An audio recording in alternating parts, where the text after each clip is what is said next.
The Devil's Horse has been around for many years and has withstood little changes from once it was first brought out. Because if something isn't broken, don't fix it.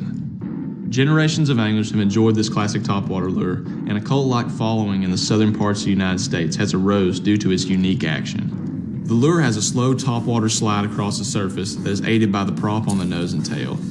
We have two different sizes. We have the 3/8 and the half. They're both pretty easy to throw. They cast really great, but you need to have the right equipment to fish them. You need about a 6-foot to 7-foot medium action pole, fast action with a soft tip.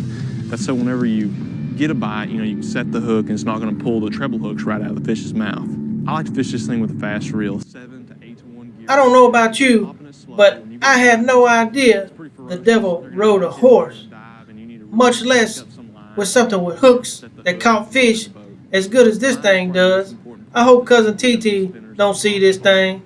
I recommend throwing it on a heavy monofilament line, 17 to 30 pound test, because this lure is what's known as a target casting lure.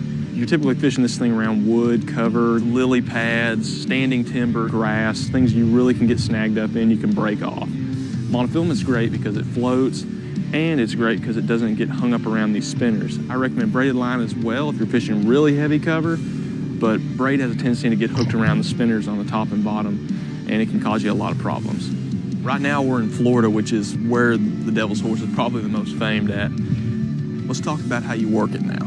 You're gonna fish it just like you would a traditional popper. Just cast it out, let the rings dissipate from it. What is that? Popping it with slight twitches of the rod tip. You need to let the fish dictate how they want it. Sometimes cold front conditions, they just want it barely popped just to make a little bit of disturbance. Sometimes they're really aggressive. Work it hard, really get that bait moving and creating that bubble trail. There's one. Gosh. It's made out of wood, which gives it a completely flat lay on the surface, unlike any other plastic topwater prop baits. It comes in 2 weight variations, but they're both in the same length. This gives the lure 2 different distinct body shapes that apply to differing situations. Most people believe the smaller size appeals to smaller fish and the bigger vice versa, but actually the larger size is better for windier conditions or when there's more chop on the surface. Because it's more buoyant and sits atop the water with a higher posture, you can work it more effectively during rough conditions. The color patterns are standards that have been in the Smithwick catalog for many, many years, and this is simply because they consistently catch fish.